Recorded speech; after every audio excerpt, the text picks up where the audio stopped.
Esta é Jerusalém, a cidade onde Jesus de Nazaré passou os seus últimos dias na terra. Hoje ela é uma vasta metrópole que vibra com o movimento agitado da vida moderna. Quando Jesus foi para esta cidade, há cerca de 2000 anos, Jerusalém era menor, mas não menos povoada ou vibrante. Mais de 40.000 pessoas viviam na área cercada por muros, hoje chamada de a Velha Cidade.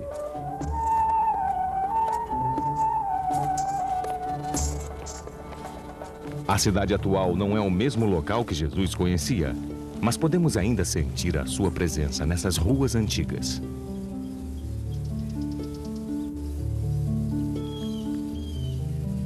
Ele nasceu perto de Jerusalém, no vilarejo de Belém, mas foi criado no norte, na província agrícola da Galileia.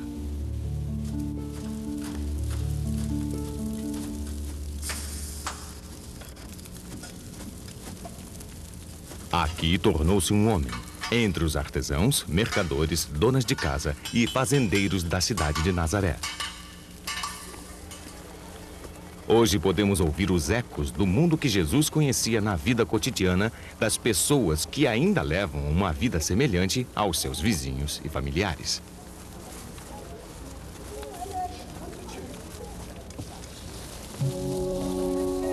Durante aqueles anos, depois da morte do rei Herodes o Grande, o Império Romano dividiu a Palestina em 3 partes. A Galileia ficou sob o comando de Herodes Antipas, um dos filhos de Herodes. A outro filho, Filipe, foram dados os territórios do leste. Mas a Judéia e também Jerusalém estava agora sob o domínio direto de um governador militar romano. Sob o seu pulso forte, o poder do Império Romano era uma presença opressiva e ameaçadora. Mesmo na Galileia, onde Herodes Antipas respeitava a cultura e a tradição judaicas, não era fácil para as pessoas viver sob o comando de 2 leis diferentes. A lei religiosa judaica, que tinha suas raízes mais profundas nos 5 livros de Moisés, orientava todos os aspectos da vida cotidiana. E ela proibia ao povo judeu permitir que um estrangeiro reinasse sobre ele na terra prometida. Mas a lei romana, imposta pela força das armas, exigia obediência a um poder estrangeiro. Porém, para os judeus, mesmo o recenseamento romano era visto como um insulto intolerável, que queria demonstrar que o povo pertencia a Roma e não a Deus. E nas cidades situadas ao longo da planície litorânea, a cultura greco-romana era dominante.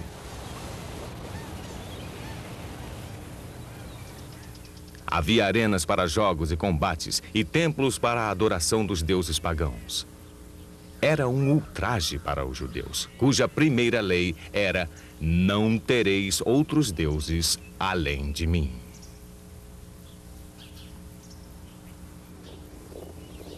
As rebeliões explodiram, lideradas por grupos religiosos como os zelotes, firmes na sua decisão de expulsar os opressores da sua terra. As colinas da Galileia eram conhecidas como o foco das insurreições. Milhares de rebeldes e insurgentes foram presos e crucificados.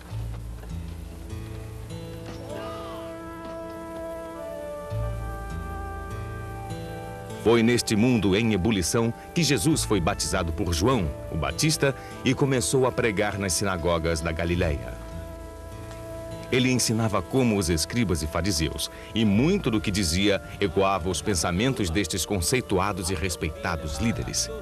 Mas Jesus se tornou um pregador itinerante, levando as suas mensagens diretamente aos homens, mulheres e crianças de todos os lugares. Ele escolheu os seus discípulos entre trabalhadores comuns, e não entre estudiosos, como faziam os escribas e fariseus. Pescadores, um coletor de impostos, um conhecido zelote. Em seus ensinamentos, Jesus usava exemplos da vida no campo, a colheita dos frutos da vinha, o grão das sementes, a guarda das ovelhas.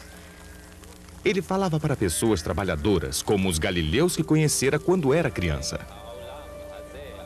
Enquanto viajava para o sul, da Galileia para Jerusalém, Jesus congregava um número cada vez maior de pessoas que o seguiam, atraídas pelas suas palavras de amor, compaixão e esperança. E atraídas pelo seu poder de curar suas aflições e suas feridas.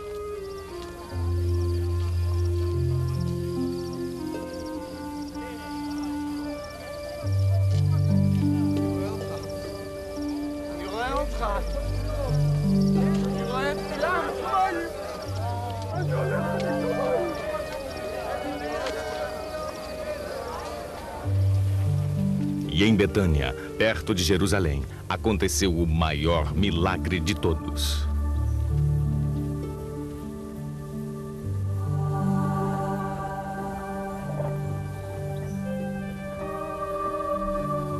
Lázaro estava morto há 4 dias, quando Jesus o chamou de volta do túmulo.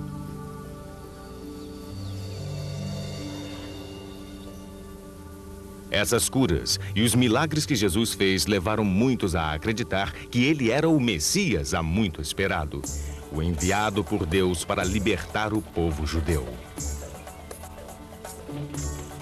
Uma vasta multidão seguia Jesus quando ele finalmente se aproximou de Jerusalém para a comemoração da festa da Páscoa.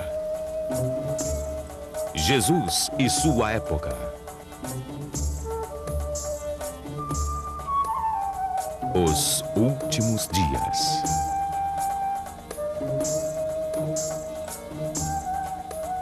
No dia seguinte, uma grande multidão que tinha vindo à festa de Jerusalém ouviu dizer que Jesus ia se aproximando. Muitos estenderam no caminho seus mantos, outros ramos que cortavam dos campos e clamavam: Hosana, bendito que vem em nome do Senhor. Uma recepção tumultuada aguardava o mestre itinerante da rústica Galileia, que se aproximava da cidade cosmopolita. Não havia dúvidas de que muitos viam nele a esperança para o futuro. Eles jogaram suas roupas na estrada diante dele, um sinal de respeito semelhante ao desenrolar de um tapete vermelho.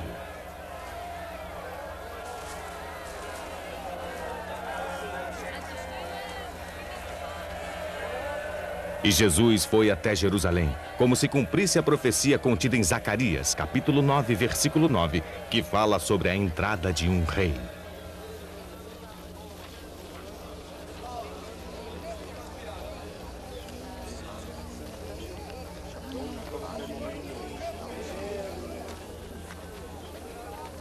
Agora, ele se aproximava de uma das maiores cidades do seu tempo, o centro da autoridade religiosa judaica e um ponto vital do poder romano sobre aquela terra. Jesus não reconheceria a Jerusalém que nós conhecemos hoje. Somente algumas pedras restaram da época em que vivia. Tudo mais foi destruído e reconstruído diversas vezes através dos tempos. Mesmo o muro em torno da Cidade Velha é comparativamente novo. Um sultão otomano, Suleimão o Magnífico, construiu o Portão do Leão, na parte ocidental do muro, cerca de 15 séculos depois da época de Jesus. O portão também é chamado de Portão de São Estevão, porque os cristãos de épocas mais recentes acreditavam que São Estevão o havia atravessado em seu caminho para o martírio. O Portão de Jafa, situado na parte oriental, foi feito pelo mesmo sultão do século XVI. Desde então, é uma das principais entradas da cidade antiga. O elegante Portão de Damasco, no norte, é um exemplo clássico da arquitetura islâmica. Acima do arco está inscrito: Alá é o único Deus e Maomé é seu profeta.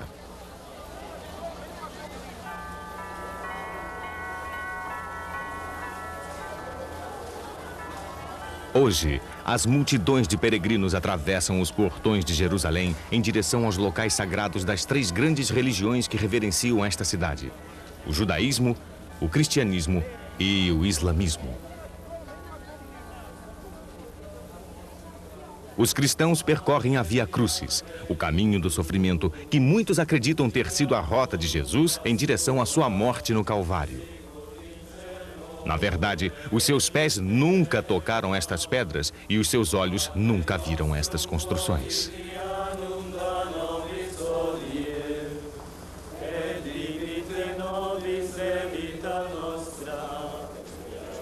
Toda a cidade foi destruída pelas tropas romanas, literalmente jogada ao chão, menos de 40 anos depois da morte de Jesus. Mais tarde, as pedras foram aproveitadas na construção de uma nova cidade totalmente diferente sobre as ruínas. Jerusalém foi destruída e reconstruída diversas vezes desde então. Por isso, não há como relacionar as ruas atuais com aquelas por onde Jesus andou. The fifth station, here the Cyrenian helps Jesus carry the cross. And may they generously follow your call. Amen. Pater noster, qui es in celis, sanctificetur nomen tuum. Mas aqui, onde a Via Crucis termina na Igreja do Santo Sepulcro, os fatos verdadeiros não parecem ter muita importância, comparados com a profunda experiência de compartilhar simbolicamente da paixão final de Jesus.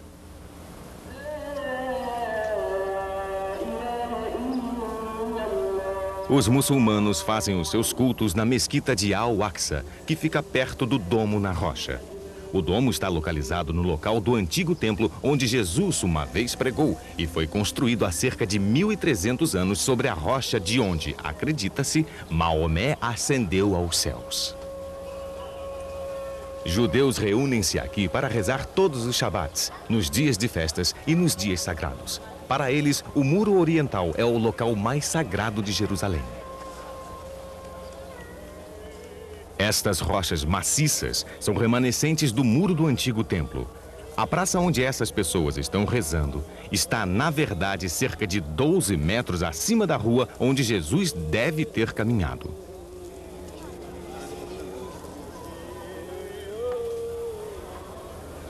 Os fiéis escrevem orações, súplicas e agradecimentos em pedaços de papel e os colocam dentro das fendas do muro.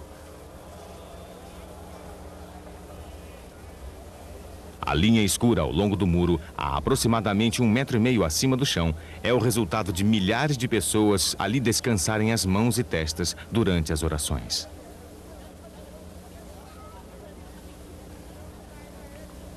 A área é dividida em seções separadas para homens e mulheres. No Oriente Médio, as mulheres em geral ficam segregadas dos homens durante a observância religiosa pública.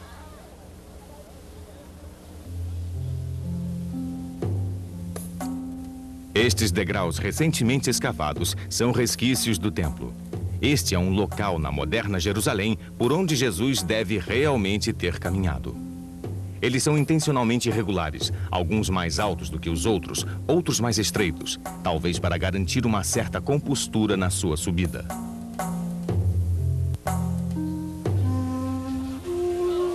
Quando Jesus e seus discípulos entraram no templo, eles eram parte de uma vasta multidão que aglomerava pessoas de todas as partes do mundo que iam a Jerusalém para comemorar a Páscoa. Os levitas, descendentes da tribo de Levi, eram os zeladores, músicos e cambistas do templo. Também eram os encarregados da segurança e vigiavam a multidão alvoroçada do pátio externo.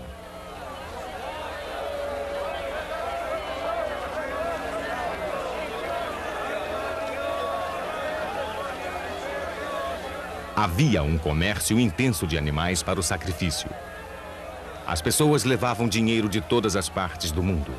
Mas como somente os ciclos tírios eram aceitos no templo, outros levitas trabalhavam no câmbio das moedas.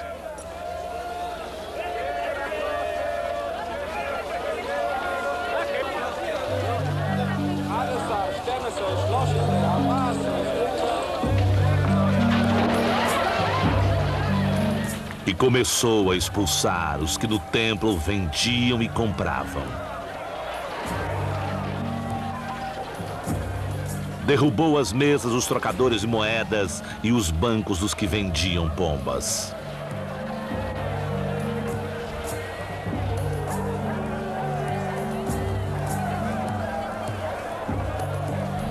E ensinava-lhes nestes termos: não está porventura escrito: a minha casa chamar-se-á a casa da oração para todas as nações? Mas vós fizestes dela um covil de ladrões.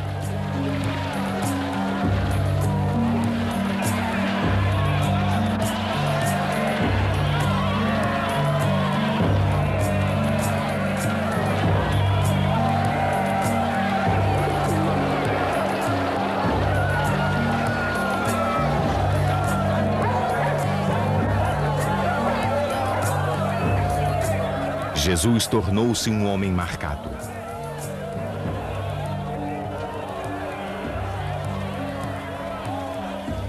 As autoridades do templo sabiam que ele havia ressuscitado Lázaro.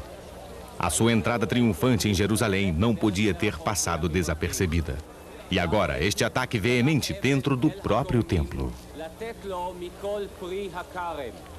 A Páscoa era sempre uma época perigosa, quando as multidões que enchiam Jerusalém poderiam facilmente se aglomerar em torno de um líder carismático. Isso já havia acontecido antes.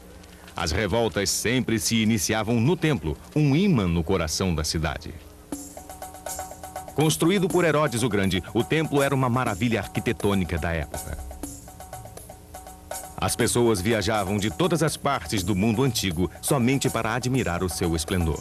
A construção havia começado mais de uma década antes do nascimento de Jesus, e os seus toques finais ainda estavam sendo feitos quando ele morreu. A maior parte do resto da cidade também havia sido reconstruída durante o reinado de Herodes. Cobrindo quase um acre de terreno, esta maquete em escala nos dá uma boa ideia de como era a cidade naquela época. Imagine-a tomada por multidões de pessoas de todas as partes do mundo.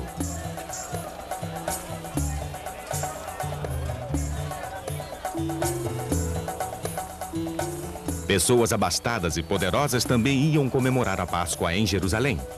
Elas ficavam na parte alta da cidade, onde a classe dominante vivia. O governador romano Pôncio Pilatos talvez tenha se hospedado no magnífico palácio que Herodes o Grande havia construído para si mesmo. Pilatos viera da sede do seu governo, que ficava em Cesareia, na costa do Mediterrâneo, trazendo tropas romanas, no caso de algum problema acontecer. Perto dali ficava o palácio do sumo sacerdote Caifás e do seu sogro Anás, um antigo sumo sacerdote. O Evangelho de João nos conta que estes dois já haviam se reunido com o conselho judeu, chamado Sinédrio, para discutir a ameaça representada por Jesus e seus discípulos. Outra grande mansão provavelmente abrigou Herodes Antipas, soberano da província natal de Jesus, a Galileia. Ele também fora a Jerusalém para participar da festa. Antipas foi o homem que mandou prender e decapitar João Batista.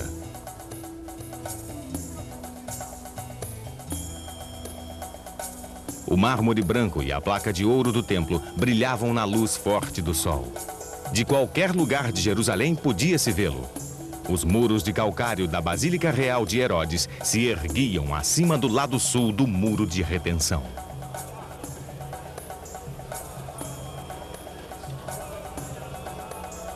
Os degraus que saíam da parte oriental do muro desembocavam nas regiões mais baixas da cidade, as mais densamente povoadas.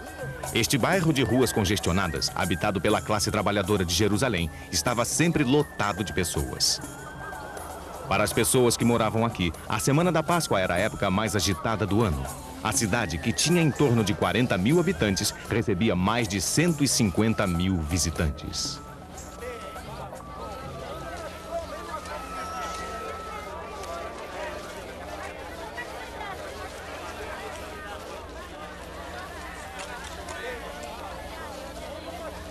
As ruas ficavam lotadas de pessoas, como acontece hoje em dia durante os feriados religiosos. O burburinho de diversas línguas é o mesmo, embora naquela época se falassem os idiomas antigos, o grego, latim, aramaico. Como a cidade quase não tinha atividade agrícola, uma grande quantidade de comida era trazida dos campos para alimentar as multidões. E toda ela era vendida nos mercados e barracas que se espalhavam pelas ruas. Também eram vendidos artigos finos de todas as partes do mundo, sedas do Extremo Oriente, linhos da Galileia, cerâmica e vidros de luxo da Itália, tapetes da vizinha Síria, especiarias da Índia, Pérsia e até de outros locais mais distantes. Jerusalém era famosa pelos seus artigos de lã, seus tecelões e alfaiates e pelos seus ourives e prateiros. Os berros dos mercadores e vendedores ambulantes aumentavam o tumulto. As multidões entupiam Jerusalém, obrigando muitas pessoas a pernoitar acampadas fora dos muros da cidade. Os galileus montavam as suas tendas no Monte das Oliveiras, do outro lado do Vale de Quidron. Eles certamente consideravam a sombra das oliveiras um refúgio acolhedor do caos urbano. No Monte das Oliveiras, os galileus estavam entre pessoas trabalhadoras como eles próprios. O cultivo de olivas era a única atividade agrícola de Jerusalém. Havia uma competição acirrada para colher o fruto no seu auge, com as mãos ou sacudindo os galhos abarrotados com varas compridas. As olivas eram uma importante fonte de renda.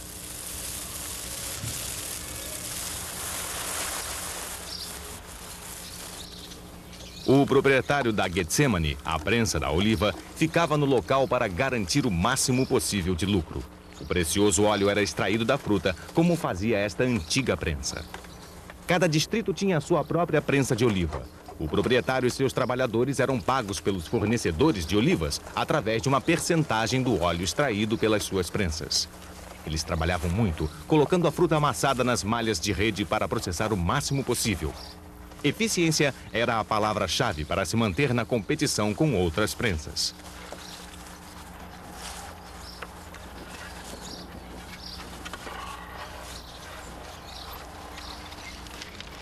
Músculos e pedras pesadas aumentavam o peso da alavanca que caía sobre a polpa, extraindo até a última gota.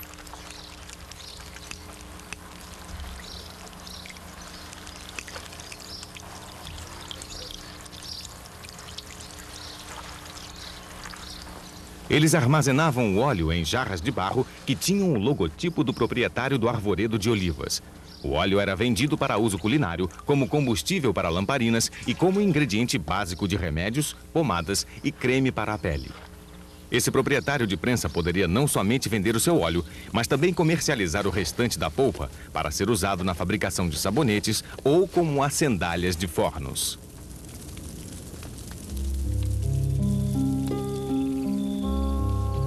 Todos os 4 evangelhos nos contam que à noite, Jesus e seus discípulos se retiraram para o Monte das Oliveiras.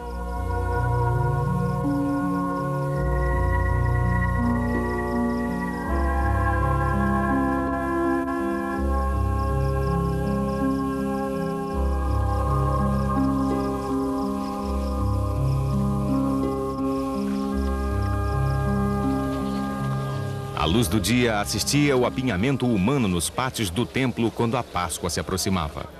Todos os que iam a Jerusalém iam ao templo, inclusive os viajantes não judeus, interessados somente em assistir o espetáculo.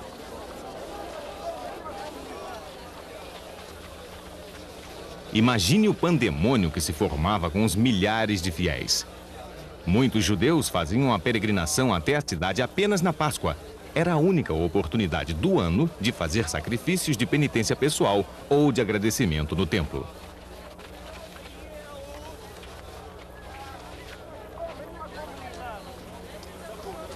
Para alguns peregrinos de terras estrangeiras, era a única oportunidade de toda a vida.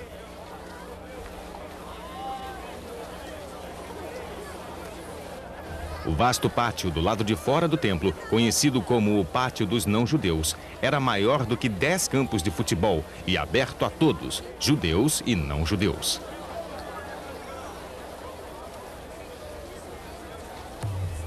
Acima se erguia a Fortaleza Antônia, protegida por tropas romanas. Durante a Páscoa, as tropas de elite de Cesareia também ali ficavam, prontas para reprimir qualquer distúrbio. Somente os homens e mulheres judeus podiam entrar no templo, que ficava no mesmo local do templo do rei Salomão até cerca de 600 anos antes. Na barreira que separava as duas áreas ficavam pedras, onde avisos escritos em grego advertiam os estrangeiros a ficar do lado de fora, sob pena de morte. Até mesmo os soldados romanos respeitavam a proibição. Eles nunca atravessavam este portão que dava no Pátio das Mulheres, assim chamado porque era o mais próximo das partes internas do templo às quais as mulheres judias tinham acesso. Era um local de encontro, agitado a qualquer hora do dia. Ali, os mestres ensinavam, os estudiosos debatiam, as famílias e amigos se encontravam. Os homens judeus deixavam as suas famílias para subir esta escada e atravessar o portão Nicanor até o pátio dos israelitas. Em um dia normal, centenas de homens levavam animais para serem sacrificados. Talvez uma pomba, uma cabra, uma ovelha. Um homem rico podia levar até um boi. Aqui o animal era dado a um sacerdote que o abatia e cuidadosamente o preparava para o sacrifício de acordo com as regras exatas estabelecidas pelas leis de Moisés. Depois de matar o animal, ele colocava partes do seu corpo para queimar, atiçando o fogo com madeira imaculada. Este antigo ritual de sacrifício, esta afirmação literal de que toda a vida pertence a Deus, era a razão de ser do templo. Todos os dias, centenas de sacrifícios eram feitos ali. Alguns de expiação de pecados, outros de agradecimento por boa sorte e outros ainda pela busca da pureza espiritual. Ninguém, somente o sacerdote, podia se aproximar do altar ou entrar no santuário do templo. Suas colunas, paredes e portas eram revestidas de ouro e no seu topo havia feixes de uvas e parreiras douradas. Espigões no teto evitavam que os abutres e outros pássaros de carniça ali se alojassem.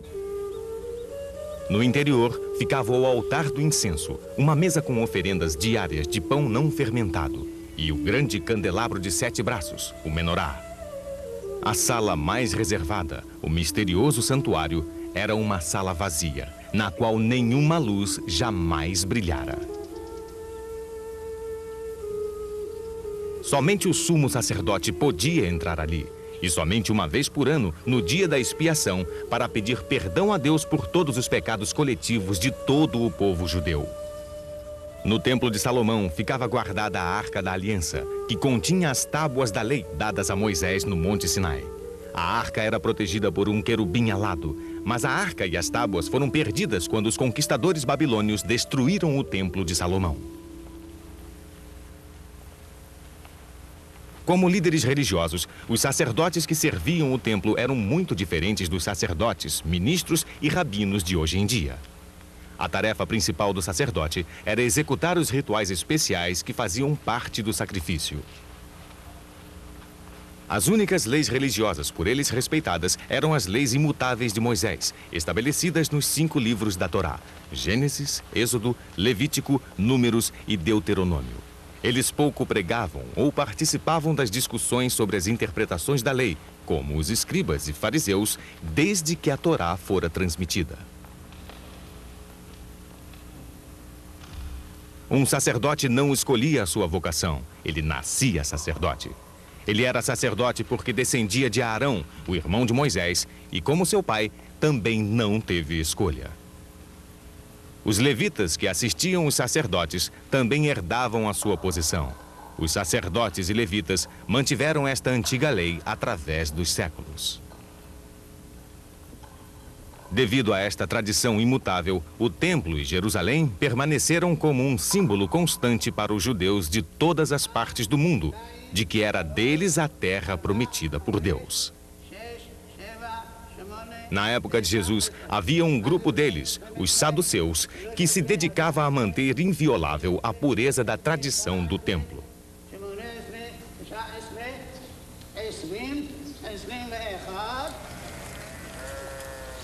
Os rituais da Páscoa eram diferentes de qualquer outro ritual. Milhares de ovelhas eram levadas à cidade para serem sacrificadas.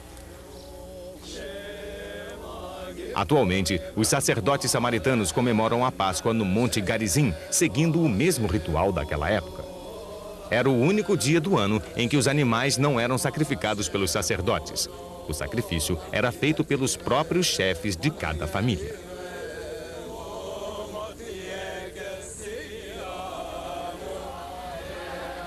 Milhares de homens se alinhavam no pátio dos israelitas, esperando a sua vez de executar o sacrifício, conforme prescrevia o ritual. O sangue era depositado em uma tigela dourada, que passava por uma sucessão de sacerdotes, e era lançado no grande altar. Em seguida, a tigela voltava de mão em mão para ser de novo enchida com o sangue de uma outra ovelha. Cerca de 17 mil sacerdotes e levitas de toda a Palestina se juntavam aos encarregados do templo para este ritual, que se estendia por um dia inteiro. Todos trabalhavam do amanhecer ao anoitecer. Naquela noite, por toda Jerusalém, pequenos grupos compartilhavam o pão sem fermento, as ervas amargas e a ovelha assada. Eles recontavam a história do sofrimento das crianças de Israel, escravizadas pelo faraó do Egito, e de seu penoso êxodo daquela terra cruel, depois que o anjo da morte havia passado sobre as suas casas. Aproximava-se a festa dos pães sem fermento, chamada Páscoa. E os sacerdotes e os escribas buscavam como eliminar Jesus, pois temiam o povo.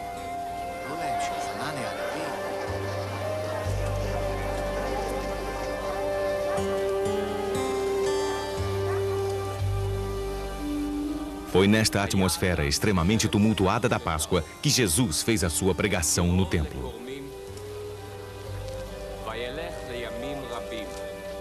A cidade apinhada de pessoas era como um pavio altamente inflamável. Tanto os sacerdotes do templo quanto as autoridades romanas temiam que Jesus pudesse ser a centelha que o colocaria em chamas.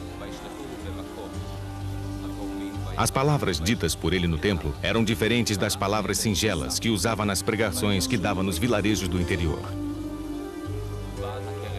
Elas prometiam alguma coisa nova, alguma coisa que levantava o espírito dos oprimidos e que ia de encontro às autoridades religiosas e romanas.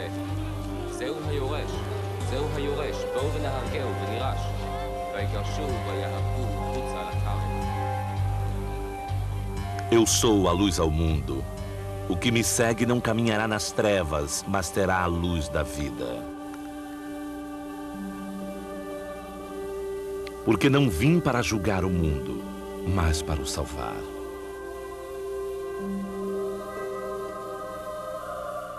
Eu sou o caminho, a verdade e a vida. Ninguém vai ao Pai senão por mim.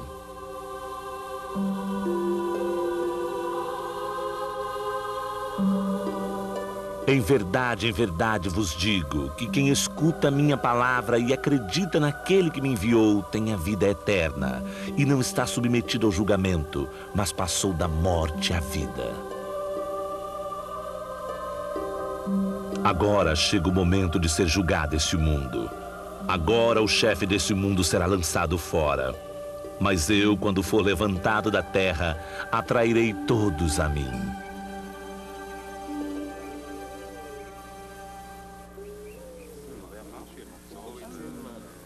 Na véspera da Páscoa, Jesus e seus discípulos se reuniram para compartilhar o banquete.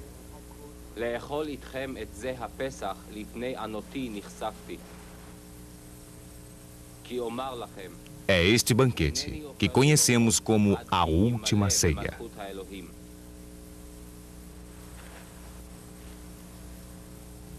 Tomando então o cálice. Baruch atah Adonai Eloheinu melech haolam, borei pri hagafen. Deu graças e disse: Tomai-o e distribui-o entre vós. Pois vos digo, não mais beberei de hora em diante do fruto da vinha, até que venha o reino de Deus. Depois, tomando o pão, Baruch atah Adonai, Eloheinu melech haolam, hamotzi lechem min haaretz.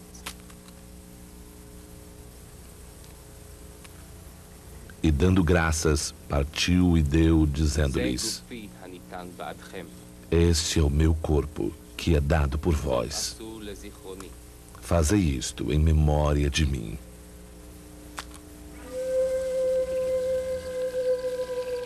Naquela noite, as autoridades do templo foram ao jardim de Getsêmani para prender Jesus.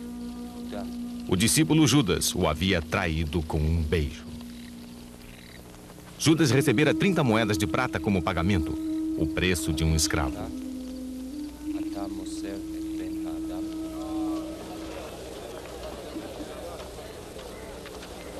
Jesus foi preso e levado diante do sumo sacerdote Caifás e de um antigo sacerdote, Anás. Eles sabiam da popularidade de Jesus e do perigo que representava para eles. Embora fossem poderosos, eles não eram benquistos pelo povo. Alguns os desprezavam porque não eram descendentes da antiga linhagem de sumos sacerdotes. Eles haviam sido nomeados pelo Império Romano, que poderia destituí-los do cargo. Para o bem da sua própria posição, autoridade e futuro, estes sacerdotes temiam uma revolta durante a Páscoa. E agora confrontavam o homem que poderia tê-la iniciado. És tu o Cristo, o Filho de Deus? Eu sou. A ideia de que o Messias poderia estar agora em Jerusalém era o bastante para eclodir uma revolta. Tratava-se de um antigo sonho. O Filho de Deus, Filho do homem, Cristo, o Messias, ungido por Deus para libertar o povo judeu. Cada um dos judeus que sofriam sob a opressão romana alimentava a esperança profunda de que o Messias viria para trazer a libertação. As expectativas eram tão diferentes quanto as pessoas. Aqui estão as palavras com que alguns escritores judeus da época descreveram as suas próprias expectativas. O Senhor proclamará um novo sacerdote, e com o seu sacerdócio todos os pecados desaparecerão, e os que não obedecem às leis cessarão de fazer o mal. Ele vai abrir os portões do paraíso, e ele vai dar aos sagrados o alimento da árvore da vida. Um rei, o filho de Davi, irá purificar Jerusalém das nações que pisam sobre ela, destruir as nações ilegais e reunir um povo sagrado, que será por ele conduzido dentro da justiça.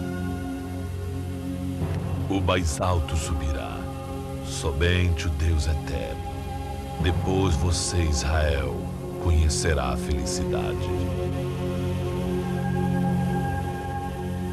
Havia outras expectativas e esperanças, embora todos compartilhassem da mesma visão, de que Deus, com o seu poder, salvaria o povo judeu das forças mundanas que o oprimiam. A esperança de um Messias era uma perspectiva ameaçadora para os que detinham o poder neste mundo. Mas a destruição do homem que encarnava esta esperança poderia despertar a ira daqueles que nele acreditavam. Caifás e Anás conduziram Jesus até Pôncio Pilatos, o governador romano, e o acusaram de desacato à autoridade romana. Pôncio Pilatos era um homem cruel e opressor que tinha desprezo pelos judeus e pelas suas crenças. Mas era objetivo bastante para não se intrometer na lei judaica religiosa, apenas seguindo a política de Roma de permitir que o povo das províncias tivesse liberdade religiosa. Como governador de uma pequena parte do vasto Império Romano, ele queria manter o seu território em paz. Sucesso para Pôncio Pilatos era evitar que o imperador ouvisse falar de problemas em Jerusalém, e por isso ele rapidamente liquidava toda e qualquer insurreição. Durante a sua administração, diversos rebeldes haviam sido crucificados e ainda assim havia o perigo de uma revolta. A crucificação talvez seja a forma mais dolorosa de punição já inventada. Ela era aplicada àqueles que se rebelavam contra a dominação romana. Os braços da vítima eram pregados em uma viga de madeira com pregos compridos, fixados entre os ossos dos pulsos. Em seguida, a viga de madeira era amarrada a um poste. As pernas eram torcidas, algumas vezes quebradas, de forma que somente um prego precisasse ser colocado através dos 2 tornozelos ou calcanhares. Algumas vezes um soldado poderia sentir pena e oferecer à vítima uma esponja embebida com vinagre ou mirra, um narcótico, ou até mesmo esfaqueá-lo. Algumas cruzes tinham uma pequena estaca ou assento para apoiar o corpo. Isto era particularmente cruel, pois prolongava o momento da morte. No entanto, uma vítima que tivesse sido antes espancada sangraria até a morte em questão de horas. A morte, em geral, vinha lentamente, demorando vários dias. O peso do corpo acabava por enfraquecer os músculos do peito.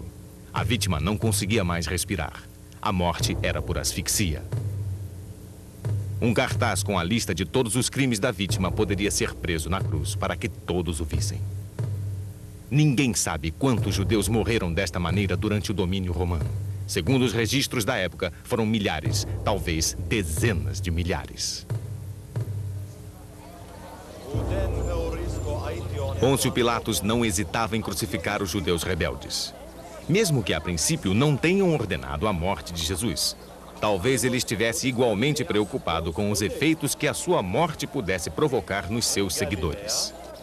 Por isso mesmo, aproveitando o fato de Jesus ser galileu, ele o enviou para Herodes Antipas, o soberano da Galileia, que estava em Jerusalém por conta da Páscoa.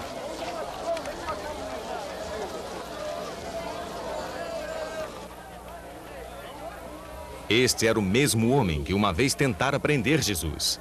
Mas, advertido por alguns fariseus, Jesus conseguira escapar. Desta vez, Herodes apenas ridicularizou Jesus, chamando-o de falso rei dos judeus e mandou-o de volta a Pilatos.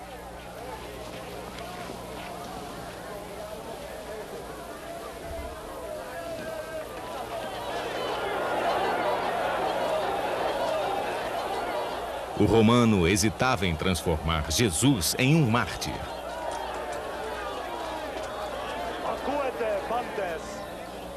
Por isso, em homenagem à Páscoa, ele propôs libertar Jesus ou um outro prisioneiro, chamado Barrabás, que aguardava a sua execução. Barrabás era considerado rebelde e assassino. A acusação de assassinato significava que ele havia matado um soldado romano durante uma insurreição. Mas, aos olhos de muitas pessoas, isto o tornava um herói. E que esperança poderia oferecer um Messias que não lutava pela sua própria vida?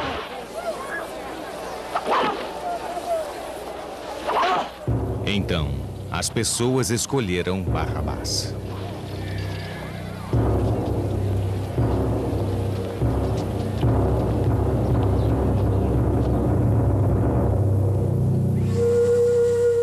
Jesus foi condenado à morte.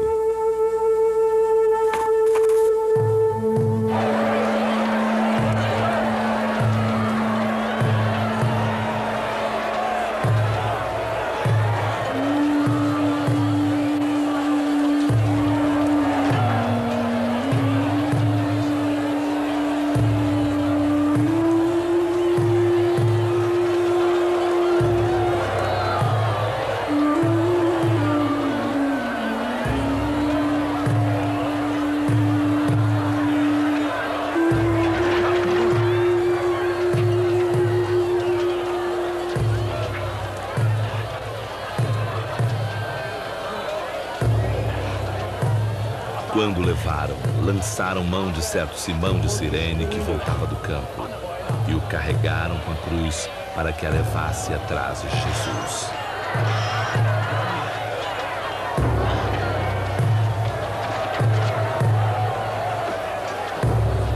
Seguia o grande massa de gente e mulheres que batiam no peito lamentando-se por ele.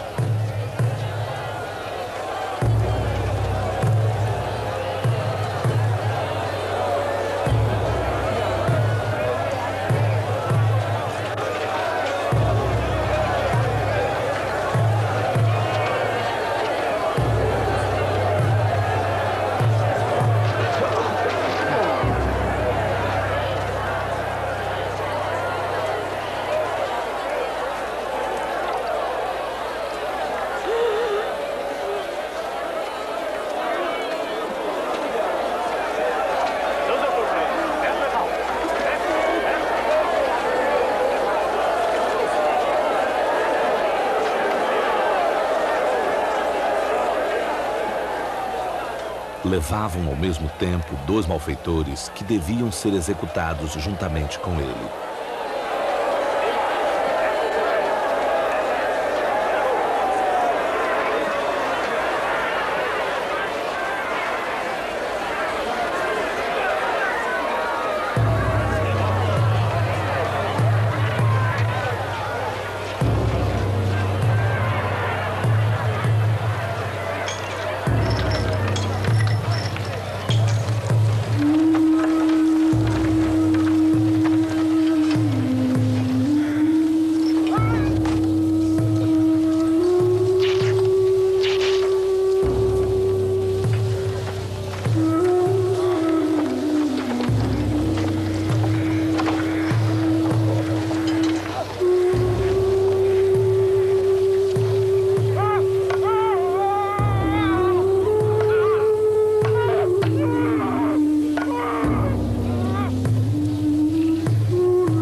Chegaram ao lugar chamado Calvário e ali o crucificaram, assim como aos malfeitores, uma à direita, outro à esquerda.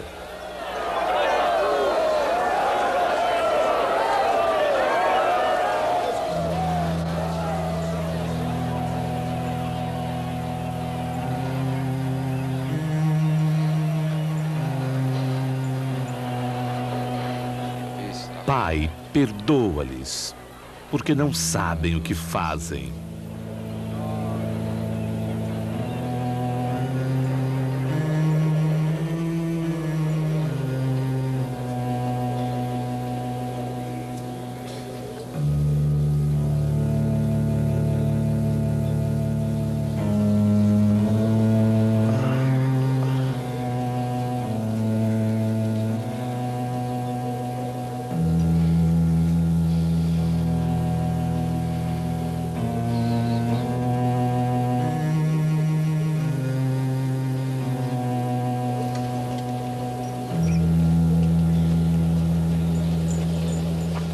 Depois de o haverem crucificado, repartiram suas vestes entre si, tirando a sorte.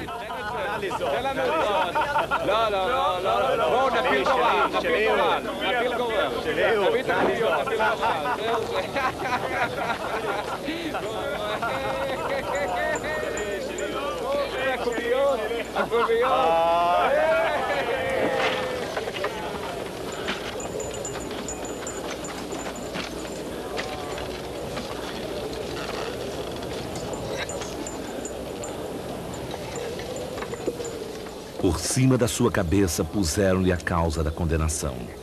Este é Jesus, o Rei dos Judeus.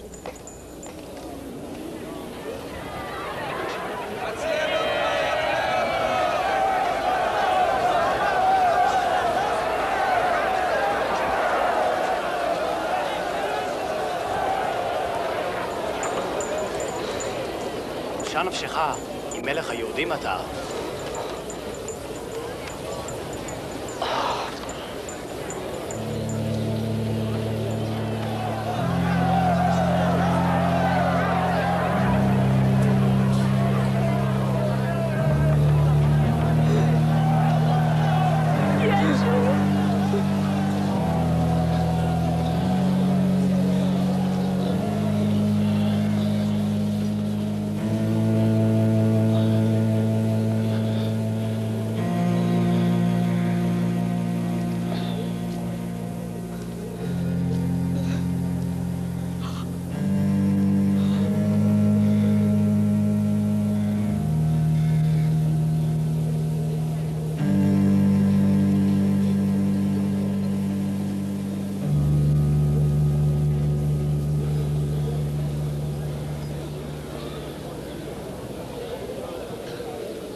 Pai,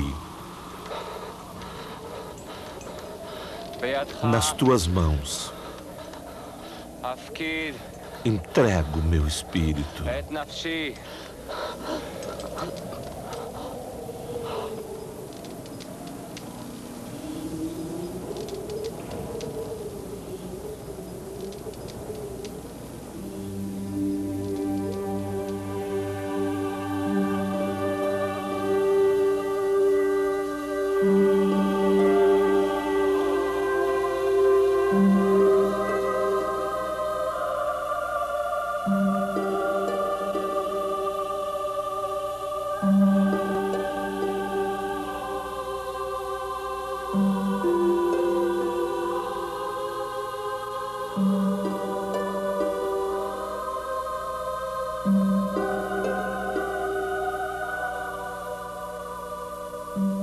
Jesus morreu numa sexta-feira.